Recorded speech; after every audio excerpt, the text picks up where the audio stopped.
and it is a peace organization that works internationally over the globe to work for peace. As you studied last week, by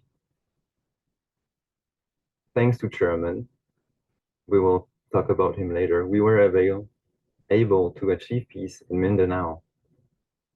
And so we are working for peace. One thing that is very special with HWPL is our status in the UN, the United Nations. We have a status with the ECOSOC, which is the UN Economic and Social Council. And we also have a status with the DGC, which is the Department of Global Communication. Communication is a very good tool in order to spread peace.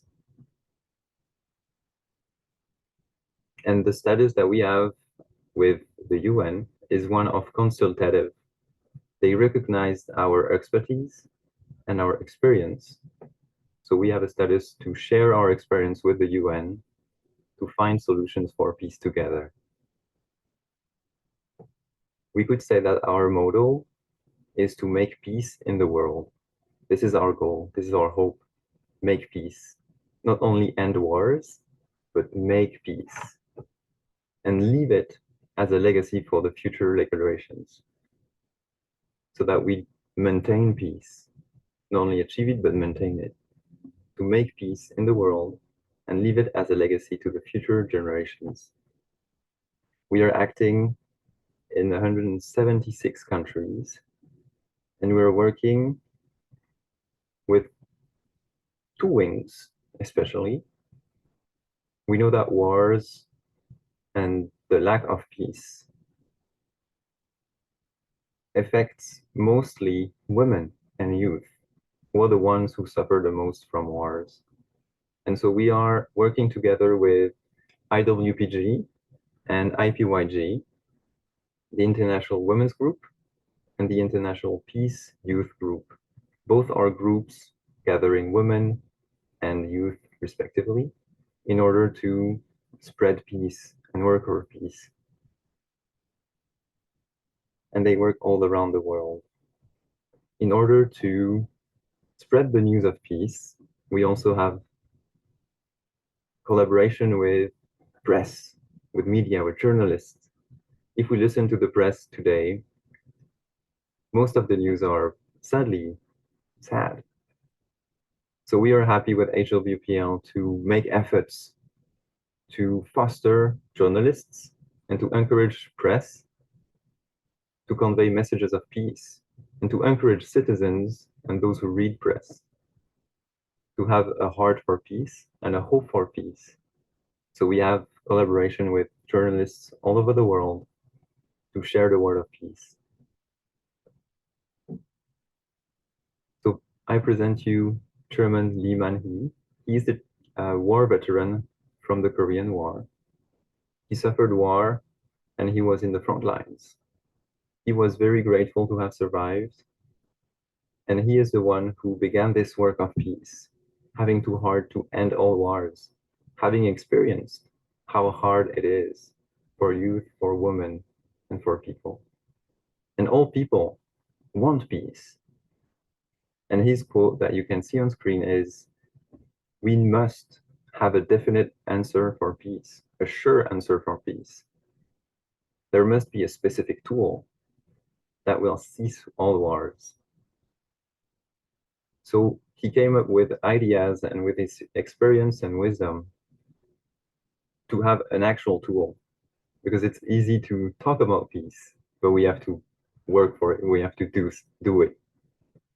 So Chairman Man-hee established HWPL, and we have specific tools. What are those in order to achieve peace? We have three main initiatives. One that pertains more to society. So this is international law that you probably see right here, international law. We also work with religious leaders in order to bring peace among religions So this is the Alliance of Religion. And what is most interesting for us today is peace education. So international law focuses on law at an international level within the society as a whole. Alliance of Religion focuses to bring peace among religions and among religious leaders, to bring unity. And peace education aims to bring peace to the next generation so that we can foster peace citizens who are able to achieve peace. These are the three main initiatives of HWPL. So now we will go through them so we can understand better. The first one is international law, establishing a law for peace. And we have what we call the DPCW, which stands for Declaration of Peace and Cessation of War. It is made of 10 articles and 38 clauses. In order to achieve peace, and this we will also cover in the peace education, we need a law. We are over 8 billion people in the world, and the UN was an institution created in order to achieve peace among societies between countries. But sadly, we see that it wasn't able to achieve peace. Even members of the UN are at war. So we need an actual law that can enact peace. And this is what the DPCW does. 38 clauses that can help, if established, to bring peace in the world and legislate it. It was established March 14th, 2016, with the help of experts of international law from 15 countries. And it is a huge declaration that, once established, can really help establish peace. So we are doing works to establish it within the UN, and we are also promoting it to civil societies. So people are aware, and so people can sign.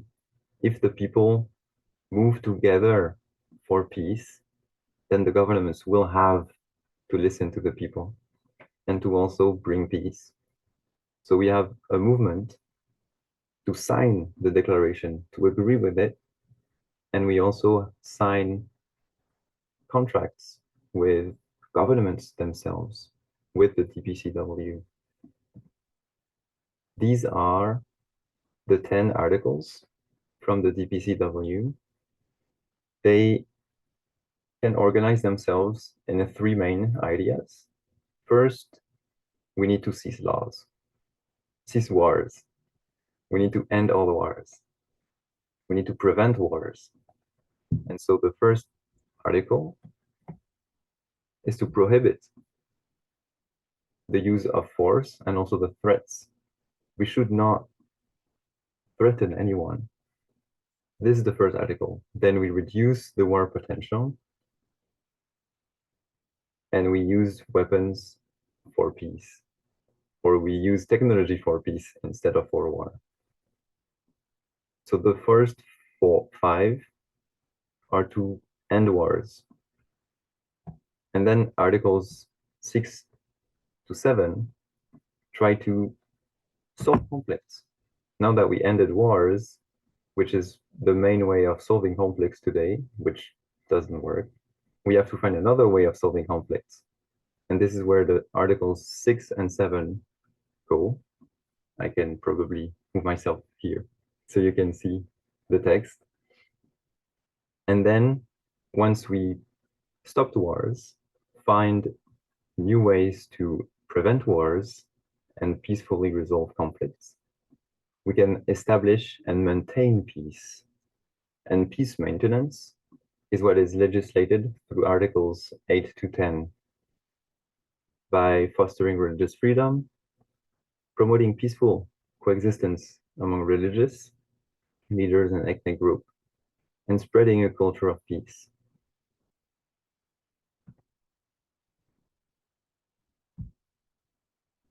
And as I said before, we have Legislate Peace, LP project, to spread the news of peace and so that people can sign and know the news and promote peace.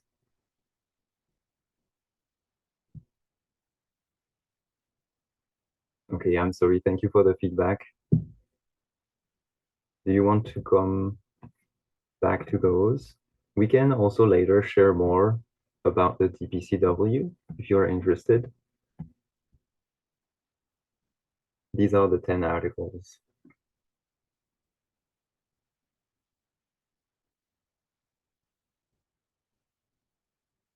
Now, legislate peace, the product of the next slide, helps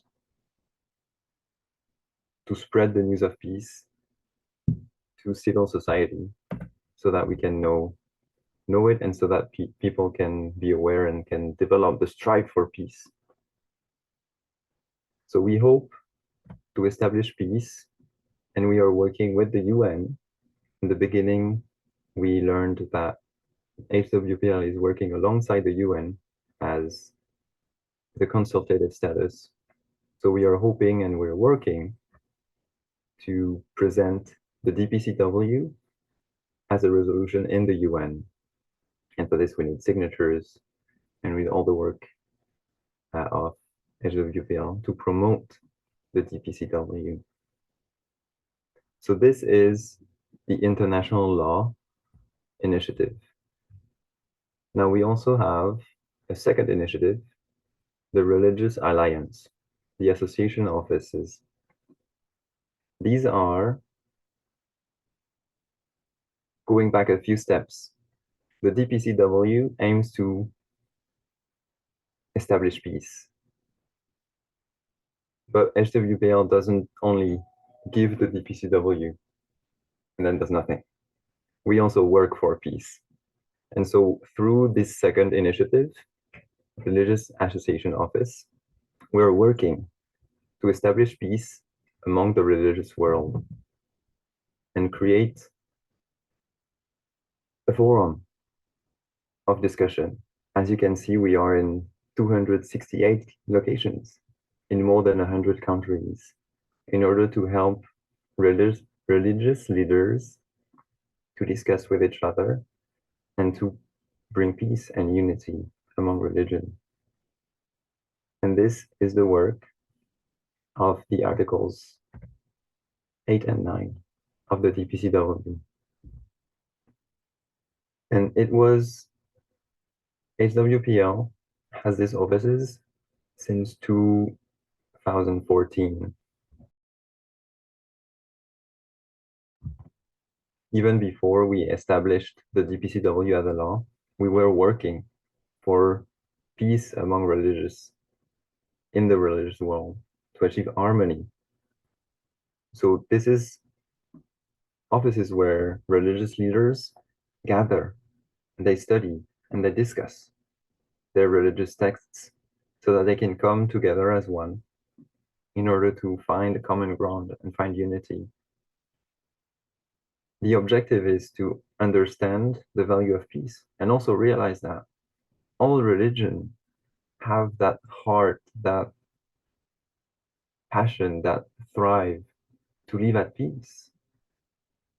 If we look at each religion, we can find unity in the will to live in unity, in peace with the divine. And so this is what the Religious Peace Alliance do, and we have gatherings all over the world for religious leaders to come and discuss. It's really inspiring to listen to them discuss, compare their texts. So this is the second initiative of HWPL. And now to more put into practice the DPCW and spread peace, we have the third initiative, which is what concerns us as educators and you as educator in your own country, peace education. In order to establish peace, we need to change the mind of people.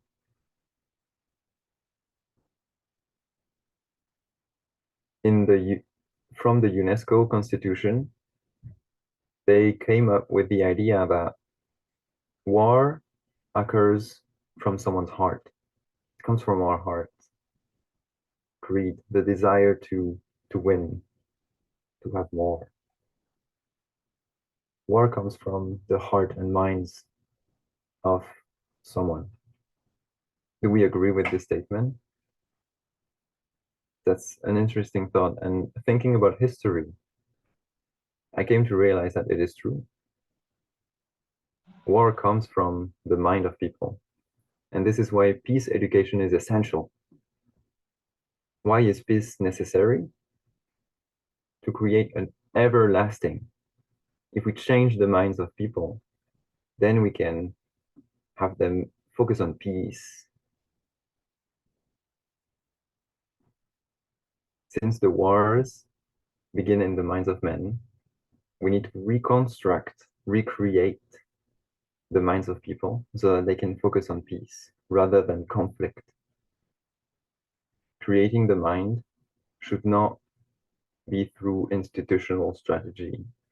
It should really come through education to transform deeply each individual in their minds and behaviors. We can say that education is like yeast. When you bake bread, the yeast is what changes the structure of bread. It's what grows. Education does that in us. If we really learn and educate, it will change us and it will make us grow. Now, how do we establish peace education? What should we do to build a wall of peace in our minds? To build peace? Education. We need to educate people to think about peace and to focus on peace rather than conflict. We need to foster peace citizens. What is a peace citizen? A citizen who is not only focused on his work as a citizen, but who's focused to create a world of peace, actively working in his local society and community to bring peace. A citizen has rights and duties, and he participates in deciding public policies on his own will. And he takes interests in the affairs of society and participates to share their opinion and develop. So a peace citizen is one who shares his opinion towards the goal of peace. And through education, we can help the youth to develop those skills and those mind processes. We have to develop a sense of citizenship. Some youth nowadays don't really care about politics, and this can be harmful. So we need to educate citizens so that they can act in their own way, in their own scales, to bring peace in their local community. A citizen is simply someone who has rights, but he might not use it for peace, or he might not use it at all. Some people don't vote, at least in Europe. But then a citizen of peace uses those rights and he has the value of peace and he pursues it.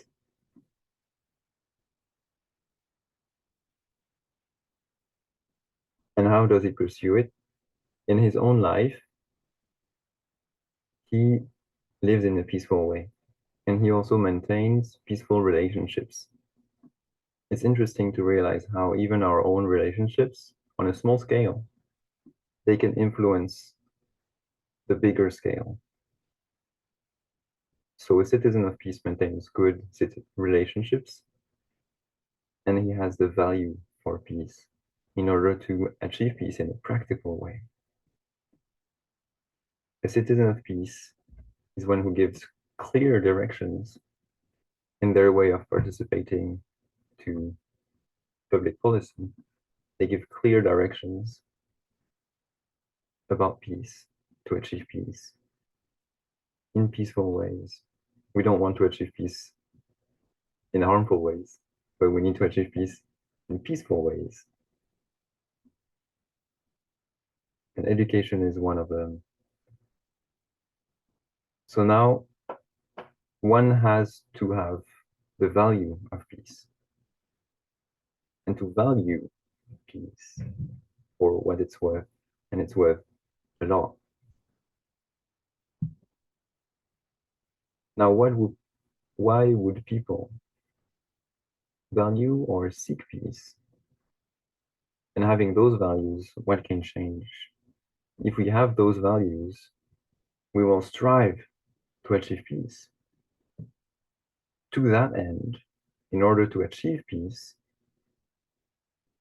we need to value both individual and collective rights.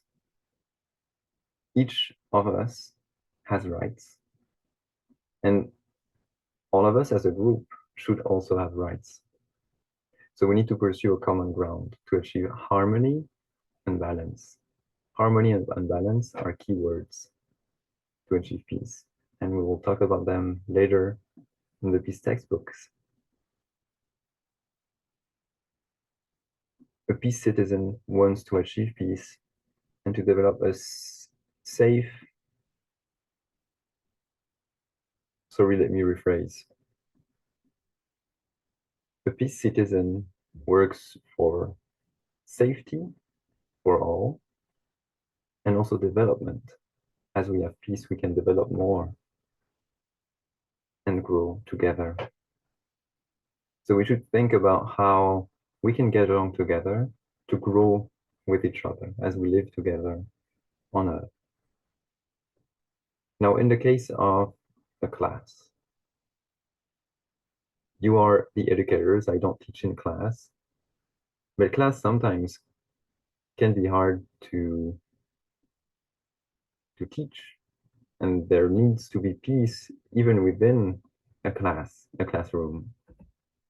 If a student, for example, sleeps in class, the student might say, oh, I'm not doing anything. The others are not bothered by me sleeping. How would the teacher feel? Is that really peaceful, even though it doesn't bother others? It is a distraction.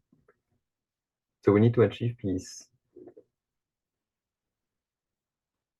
and to overcome that frustration, to talk and understand, make the student understand that even if he's not distracting the whole class by making a whole lot of noise, he's still distracting himself by sleeping in class from learning.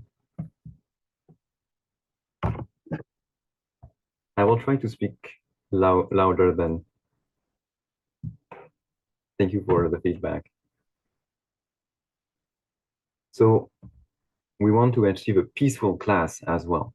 And if the students enjoy a peaceful class, then they will also become citizens wherever they are, in work, even at the shop or anywhere. They will have that knowledge, that experience of peace, if they experience peace in class. And they can also realize the role that they play. Each member of society plays a role, and this can be seen in a small scale within a class. I play an important role to achieve peace in class and to maintain peace. And this is something that students can realize within the class and then transfer to the world when they grow up and become citizens.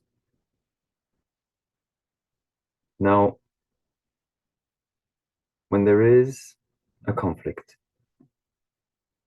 what should we do? Instead of trying to fight or fighting to win, we would have to need the value of peace. Instead of wanting to win the fight, we have to shift the mindset so that we think, oh no, I don't want to win a fight. In fact, I want peace. A conflict occurs when people disagree. Each of them want their own ways, but each of them also wants peace. And if we have the mindset of wanting peace and wanting to achieve peace, instead of trying to win at all costs, we will have the mindset of, oh no, okay, I want to achieve peace. So then let's discuss. It's very similar to the idea in communication sciences when we say that we need to listen to understand rather than listen to reply. We have to listen to understand the other rather than listen to reply and disagree. Let's understand each other and come to unity. We need to resolve the conflict peacefully with understanding and reconciliation, not wanting to fight, but valuing peace. Now, when we think about society as a whole, we grew a lot in the past decades, even, and technology developed so quickly. But what is it used for? It's still used for a lot of good things, but sadly, it's also used for a lot of bad things. And so we also need to strive to use technology for peace. What if we really used our advanced technology for peace? And this comes back to the balance and the value. We need to value peace in order to make tools for peace through our technology. Think about a manufacturer who does a product, but they find out that in a factory, there's a problem.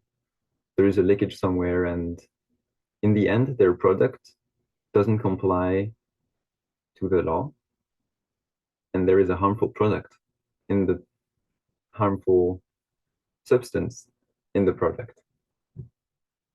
So they would have to correct the problem. But the issue is that they also need to respect the deadline.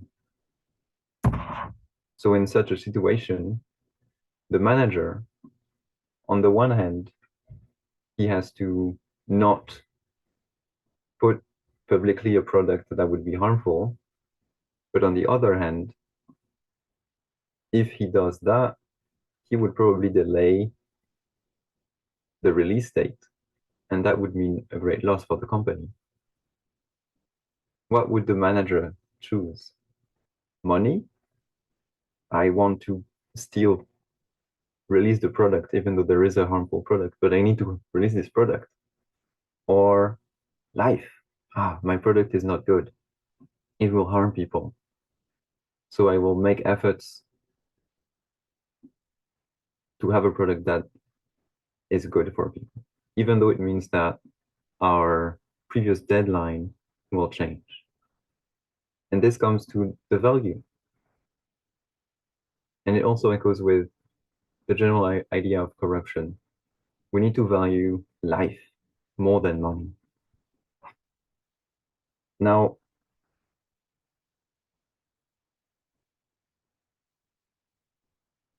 if we value life more than money, is it enough for us to value life and to change our values? No. We also need skills. Our values will change our choices depending on what we value. We will choose things differently. But a desire for peace does not in itself has the capacity for peace. We need to educate ourselves and we need to train ourselves. It requires skills. Just how everyone wants to live in harmony and peace with their family, We all want peace within our family, but how hard can it be sometimes? So we need more than the desire. We need to train to have the capacity for peace.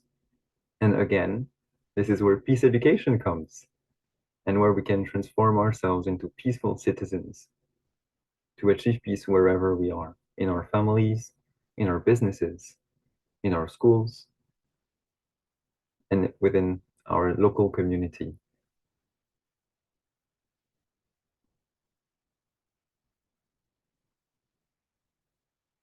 A peace citizen is one who has the mind for peace and the capacity for peace, both of them. Now we have an example of someone who was able to achieve peace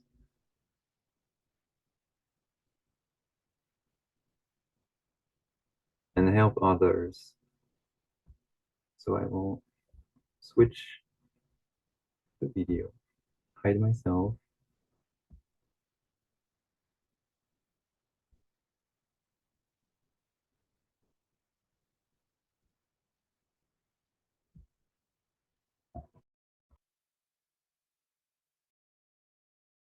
There are some stories which we're not only an audience to, but may become their participants.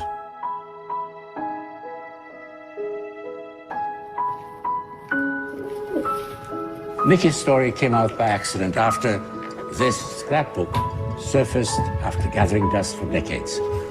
Once it did, though, it set about a whole chain of incredible events. That's me before I left for England. But until 1988, I had no idea who had rescued me from all but certain death.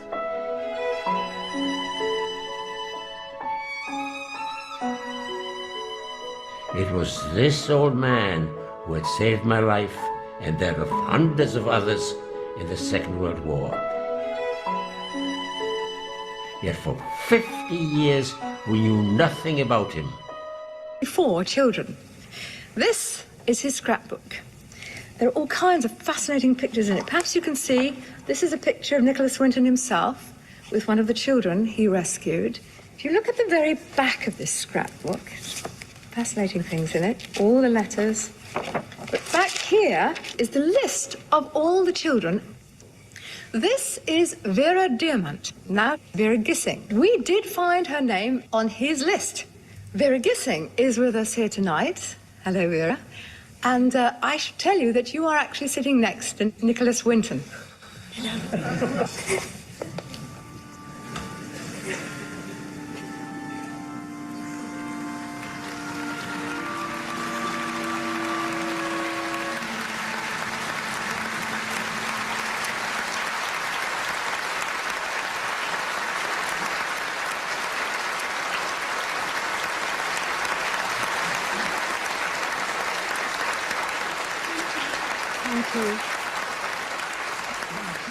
I wore this around my neck, and this is the actual pass that we were given to come to England. And I'm another of the children that you saved.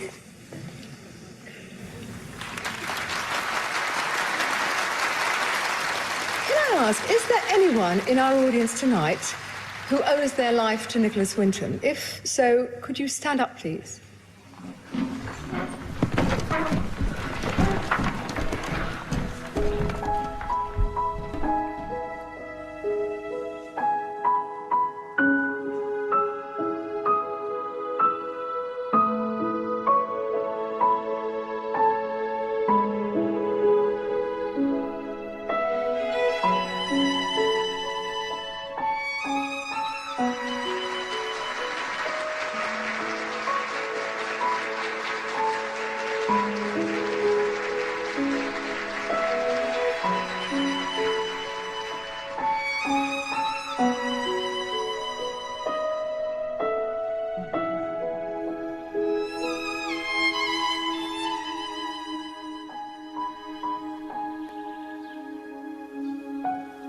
Everybody has to learn to live with everybody else, regardless of creed or religion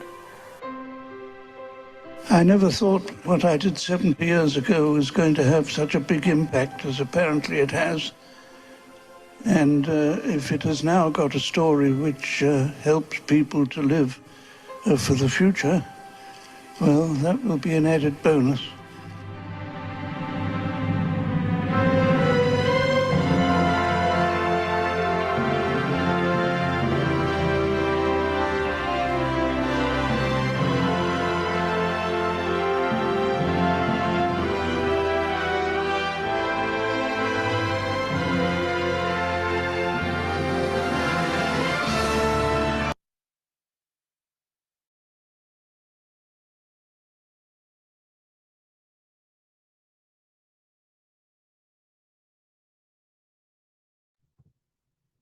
Wow, what an inspiring videos.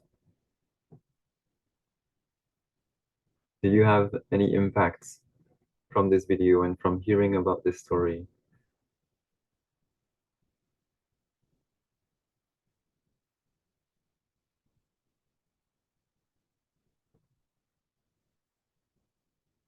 I know it made me emotional to see how one man had the thrive to help people and how it impacted a lot. Even 50 years later, people remembered him. And of course, he saved the lives of more than 669 people.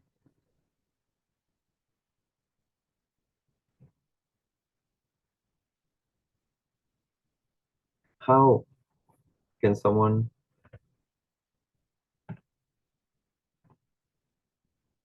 and this is a question I ask you, from seeing this video, why was he able to rescue this large amount of children and send them to England despite German threats? Why do you think he was able to do that?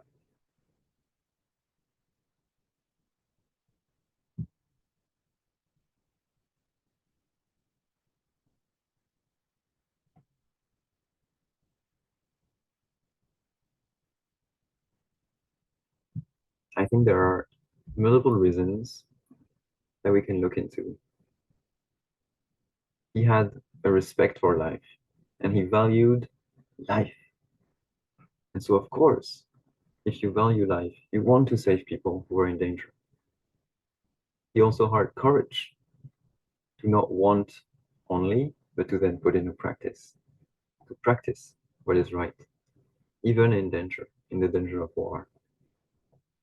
Respect for life, value of life, courage to practice what you think is right, and also a heart to sympathize. This is the third point, the heart to sympathize. And wisdom and executive ability. He had the skills to execute his idea and to rescue the children in difficult situations. He also had the spirit of sacrifice. He wanted to go and to even endanger his own life in order to help others. And lastly, the ability to judge what is right and wrong. All those, and maybe more, empathy plays a huge role. That's the third point, yes. How understanding how the children were in danger and how they could feel.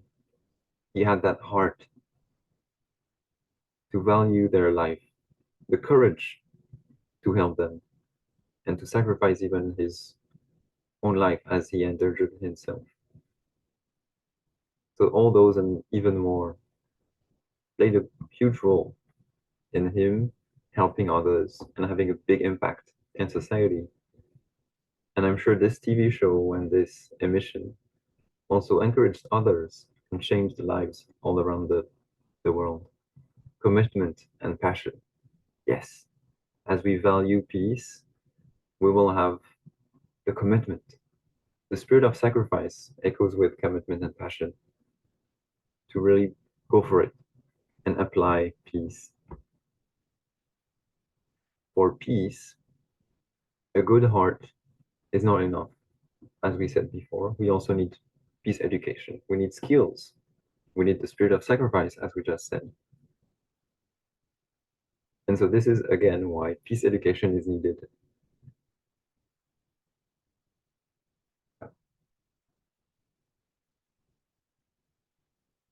In order for us to become peace messengers, people who can achieve peace in our local communities and even in our society through our heart for peace and our abilities and skills. Now, how can we educate on peace? And this is what HWPL thought about. And we came with 12 lessons, 12 textbooks in order to really make the students think and change their minds so that they can really focus on peace and be changed into peaceful citizens. Yes, as we value life and we value nature, we can learn a lot from nature about peace. And this is the lesson 1. So the 12 peace textbooks, you can see them here. I will hide myself so you can see. So 12 lessons. And they're separated in 2 groups. The first is about building peace in the human world, understanding peace from nature, and understanding what we call heavenly culture. Heaven, the earth, the sky, nature provides for us a lot. A lot. Provides life, light, water. And so we can understand a lot from earth, and we can strive to restore peace. And this is part 1, textbooks 1 to 4. And then textbooks 5 to 12 help us change ourselves, our own, so that we can become peaceful citizens, changing our character, understanding what can we do, how can we do to establish peace with values such as thanksgiving, consideration, self-sacrifice, as it was mentioned, understanding and forgiving others, respect for others, and admiration for the elderly. We also have to consider heritage, our strive to preserve heritage and to love our cultures. And then lesson 11 talks about a law-abiding spirit. Law will play a role to achieve peace, and citizens of peace are citizens who also have a heart to respect laws and who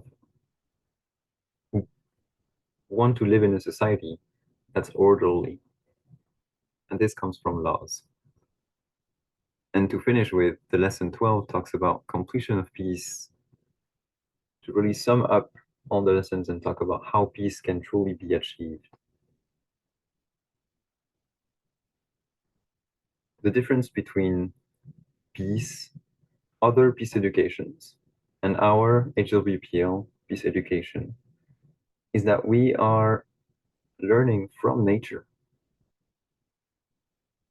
The textbook 1 helps us to understand how peace can be seen in nature, in creation, under heaven, as some cultures would say. We can find the answer to peace in nature. The lesson 1 is called Original State of All Creation, because we can find the answer to peace in the appearance of nature. Why is that so? Why can we find the answer of peace in nature? We might think that humans are the most developed beings, advanced creatures. But what we can observe is how nature works together in harmony. And so we can observe nature and how it works in the animal world, even from vegetation, how water works, how all of it works in harmony to achieve peace, in contrast with our civil societies. So we need to learn peace from creation, from nature. Sadly, if we think about history, the history of mankind, it is a history of wars. Main events that we remember and that we study in school are events of wars and conflicts.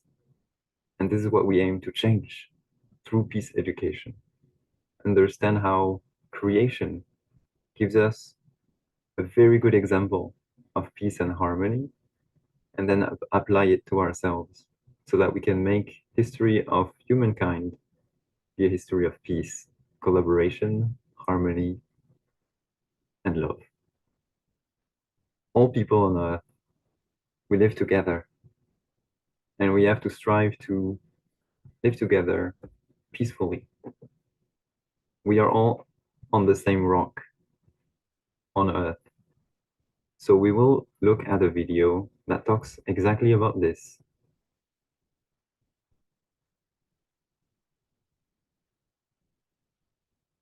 And I will share my screen. So let's look at this video that tells us how the earth is one strange rock on which we all are part of.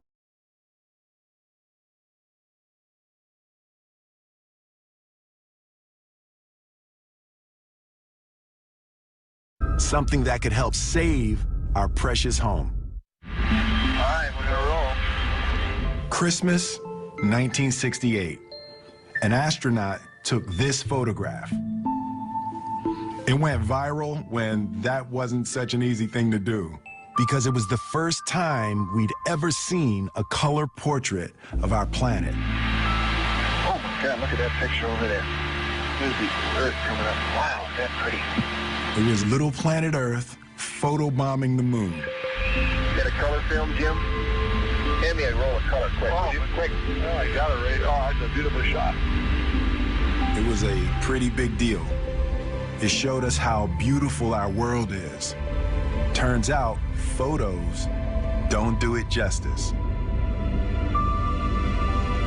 When we look out the window and we see the beautiful ocean, beautiful land masses, the thin layer of atmosphere that protects the Earth, it just really gives you a sense of how special this place is where we live. It's an interesting coincidence that at this time in history, when our population has gotten so big that we're starting to make global changes to the planet, it's also the time that we've invented spaceflight, which allows us to see the whole world as one place.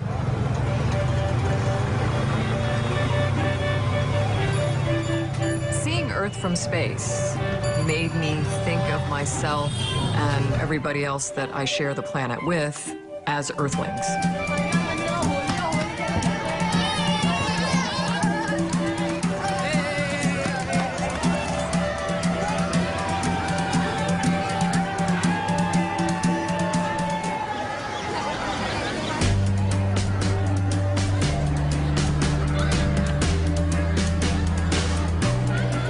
ऐसा है फागुन का महीना है जी हमारे होली बनती हैं वृंदावन में हमारे यहाँ बाहर के भक्त लोग आते हैं होली पे All over the world, people love to party.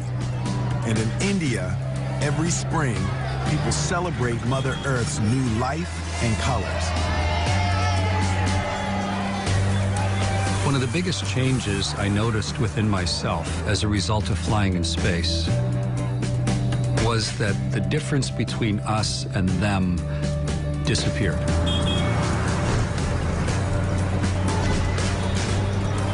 मतलब सब कुछ मिलना करते हैं होली वाले से Somehow, going around the world in 92 minutes, not just once, but over and over and over again, turned the entire world into one shared place. खुश खुशी लेता है जे भी आ गया जे बड़ी खुशी होती है I think it's a perspective that seeps into astronauts. I think it's a perspective that's kind of good for everybody.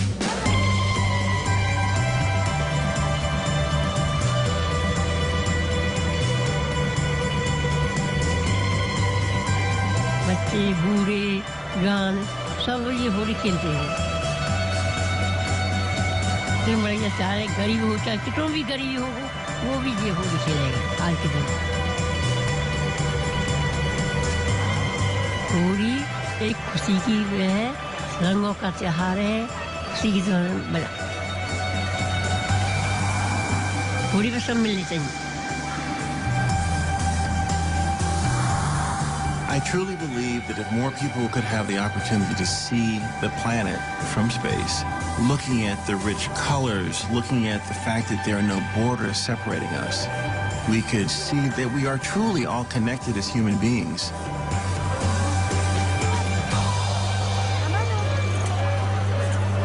Ever been on a trip and seen something new? Something incredibly beautiful, or something that changed the way you think about things. Now imagine that trip was to space. You've seen something only a very few people have ever seen. Astronauts need to tell someone, anyone, everyone. Soon they're ready to go back down, but it's actually bittersweet. I mean, they're going back to the place that made them, but leaving the place that shaped them.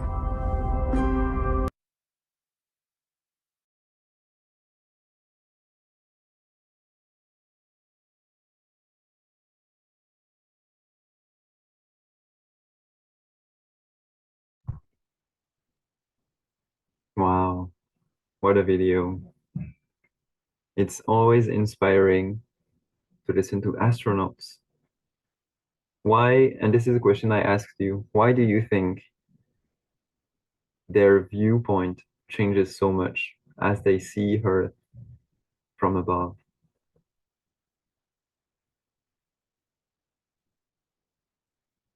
What do they realize?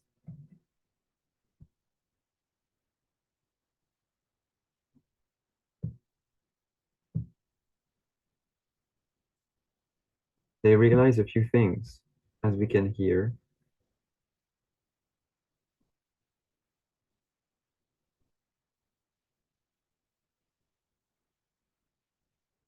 We need to change. And we are one, cohesion. These are main points that they realize.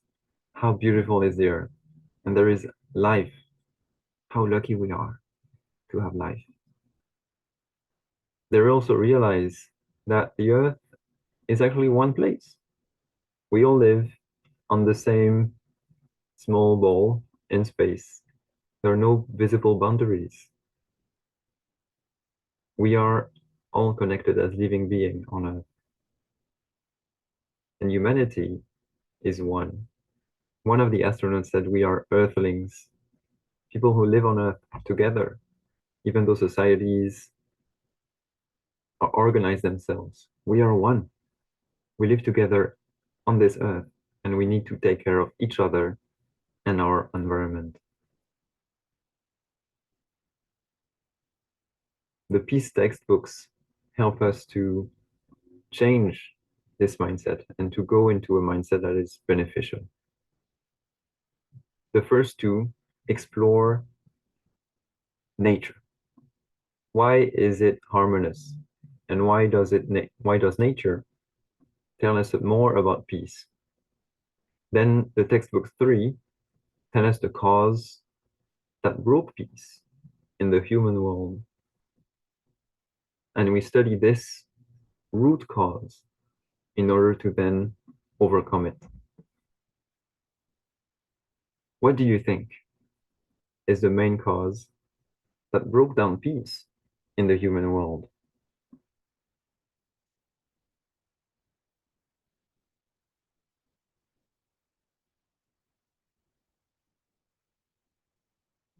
I'm sure we each of us thought of a few things.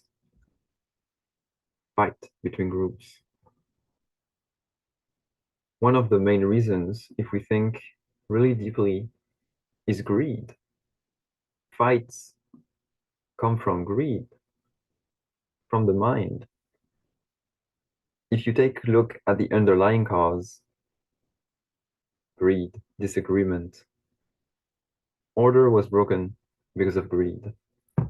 Only through love we can restore order and relationships in order to restore what was broken by greed and create peace instead. It's like if we have to, greed is like a weed that we have to uproot, and then we have to plant peace, if you like this analogy. We have to really uproot greed and then plant peace. Religious groups do have fights between each other, and that's where the religious alliance work together to bring peace and unity and to discuss peacefully in harmony. Now, once we understood the root cause, we can strive to restore order and relationships.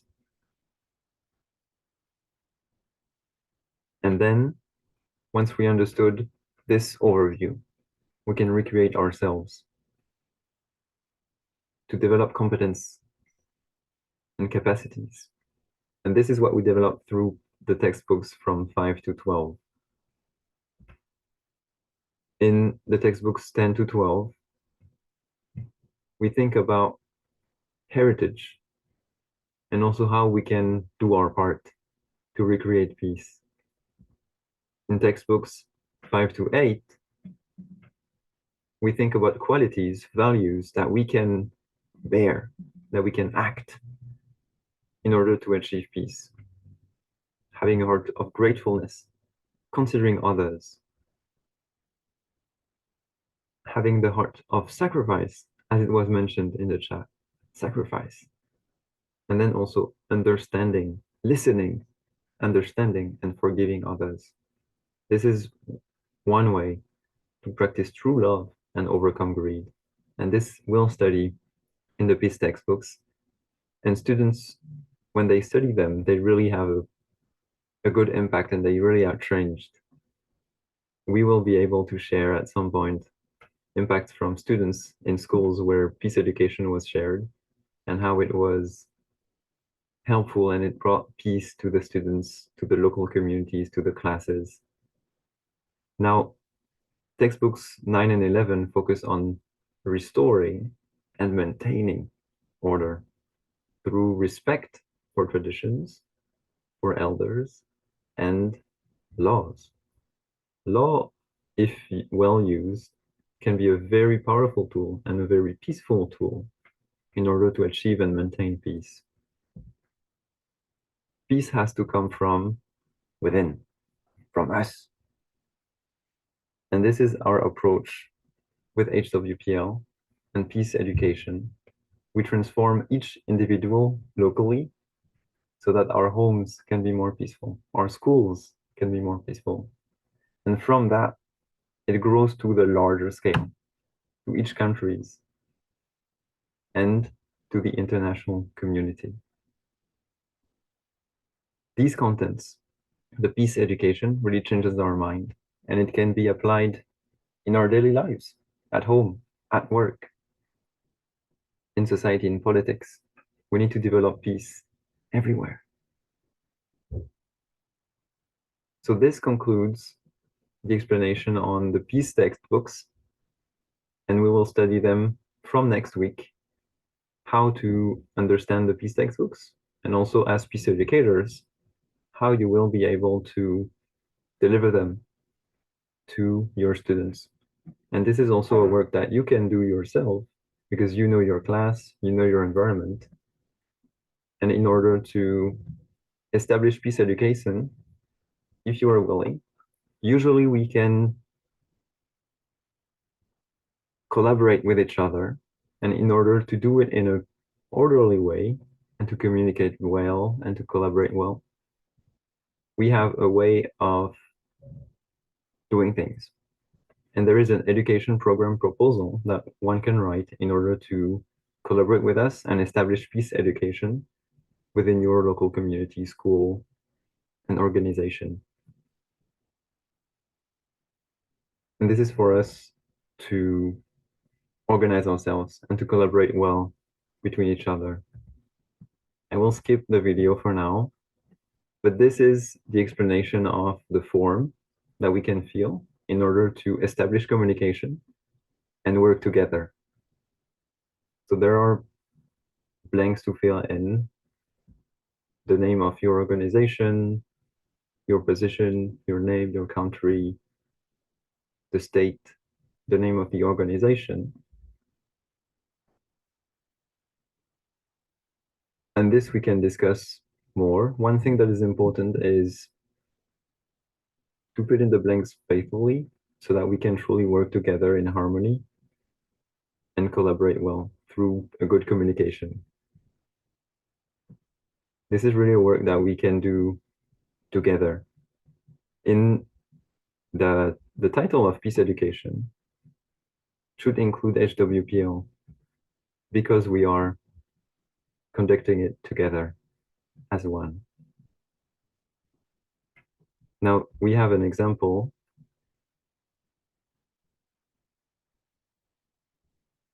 here of a plan, but we can discuss this further with each one of you, how to establish peace education in your own context.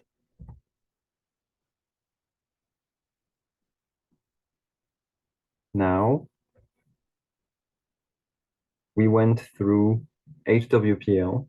What are our main initiatives? What is our organization? We also studied the need for peace education, and we overviewed the peace textbooks. Would any one of you want to share any impact, feedback from the lesson? And then we can slowly come to an end. We have a few slides remaining.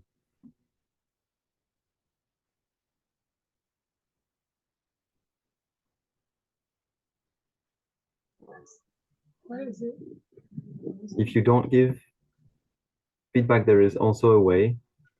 In the same way as before, last week, the survey will also be sent so that you can send impacts and also give your wisdom. As I shared, it was very inspiring to read to what you had to say. Next time, we will study the lesson 1 and 2, and also the case of peace education, part 1. Now, for last week, in order to study well, we ask you to read the peace textbooks 1 and 2, and to study on your own and write down what you think about the education and the keywords, the key points. And if you are willing, please talk to us in order to write down or begin the process of writing the program proposal form. And I will give it back to the team. Thank you for listening to me in this peace education.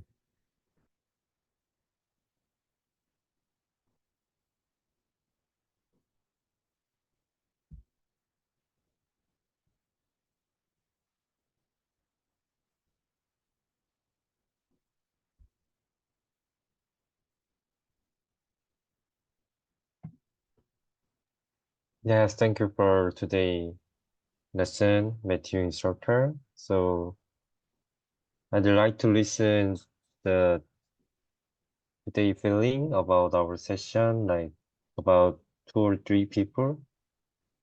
So is there anyone who can share your thinking about today's session? Please your hand and I will unmute to you. Is there anyone who can share your feeling for today's session? Okay, so Mr. Joseph first. Thank you. Thank you for the program and everything, but I have some observation. You getting me? Yeah, I can hear you. Yeah. So the speaker, to some extent, he was speaking so fast, and yeah, he was speaking so fast, and you were not so audible enough. But the lesson was good. I appreciate that. The lesson was Yeah. good. Yeah. Yeah, thank you. So today we don't have the good microphone, so I'm sorry about that. And next time we will have a better microphone. Yeah, thank you for sharing. And next, Mr. Ford. Hello.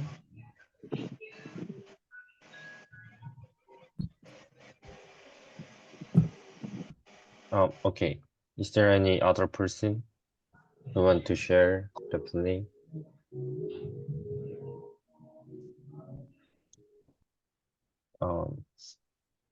Mr. Patrick, would you like some share?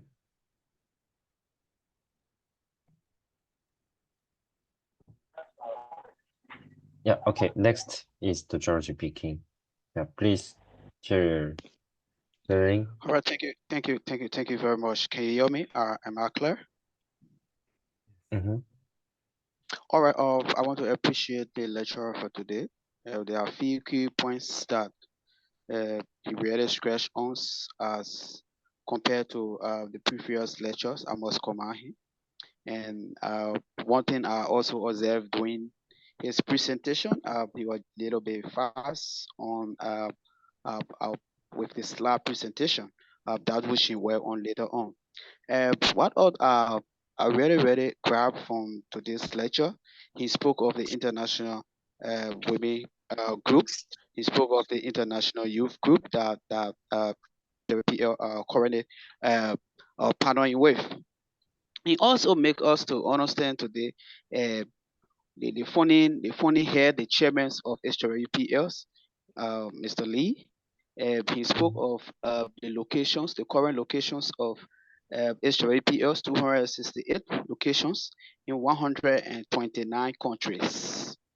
And he also said, I stand to be corrected, that HWPLs is been around since 2014.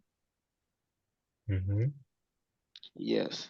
And one question I wanted to ask, but he refer us to the textbooks 9 and 11, which have to do with how can one overcome greed. That's the question I wanted to ask, but he made emphasis on it later on. I must appreciate him so much for his presentation today. Thank you. Thank you so much. Thank you, Mr. George. Yes, and I'd like to listen last one person. So with your hand, then I will pick you.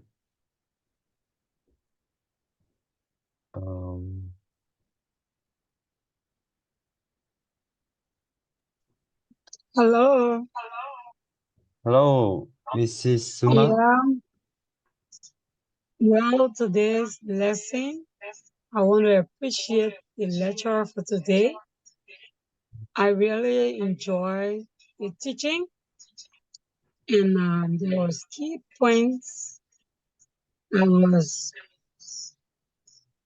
mentioned concerning peace education. Change the minds of people so that their mind can rest on peace. And you also talk about the 168 country locations in 129 countries. The objective is to understand the word peace. We talk about peace education also is very important in the world. So today's lecture was very important and it's good. Thank you. Thank you for sharing, Mrs. Suma. Sumo. Yes, then Yeah, thank you for joining today's session. So we will have next session 3. We will start the lesson 1 and 2. So, yeah, last Ismail. Yeah, Please share. am I good to go? Okay, Can I you could. can I go ahead? Yeah. Oh, shortly, please. Okay. First of all, I want to say thank you to the entire team and everyone who have joined. I want to say I really appreciate each and every one of you. And as per the lecturer presentation today, I I I want us to look at something as peace educators. What did I grab from the entire lecture? Uh, I came to a conclusive analysis that we as peace educators, the ones who are going to be carrying the message out there, we have a tax that is hugely at hand. And that tax is one, we cannot acquire peace, or we cannot be a better peace educator if one, we do not have a respect for life. How? Number one, we watch a video about a man who single-handedly rescued 669 children. The first interpretation about that is the value and the respect of human life. We as peace educators, we must be the change makers. The change must firstly start within us. If the change is not within us, we cannot achieve our goal. How can we start with that change? First and foremost, the main things that brought about peace being or disqualified, violence taking over, is because of greed and dishonesty. So if we are peace educators, before we go out there to present those messages, we must firstly deal with our own greed and our own dishonesty. We cannot be peace educators and we carry dishonesty, we carry greed. And then the ones we are teaching, they will capture the concept of greed and they will capture the concept of dishonesty. So to be able to carry out change, you must first be a vessel of change. So that was the analysis I captured from the whole presentation. The presentation was so beautiful. I really enjoyed the class and I look forward to acquiring more. So my message to each and every peace educator and each one that is part of this class, we must be changed. We have to carry the principle of change. That's the only way we can achieve our goal. Thank you very much. Thank you for sharing, Mr.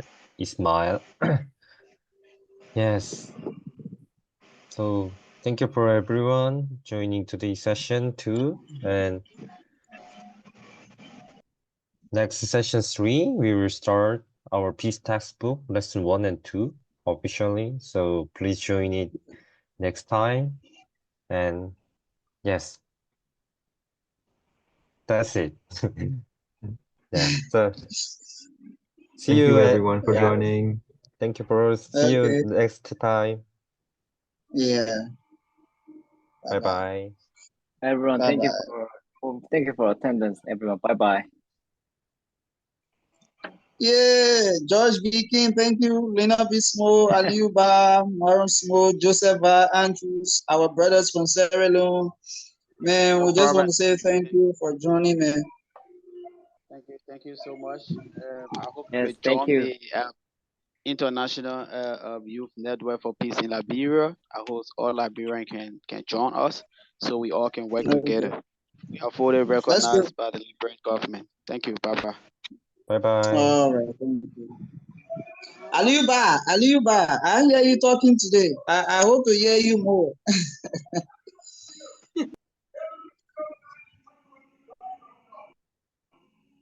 Thank you to Liberia. Thank you to Gambia. Thank you to Sierra Leone. Everyone, bye-bye. I will participate next class, inshallah. Okay. Thank you very Okay. much. Bye-bye. Bye-bye. I will finish this Zoom meeting. Bye-bye. Bye-bye. Bye-bye. Good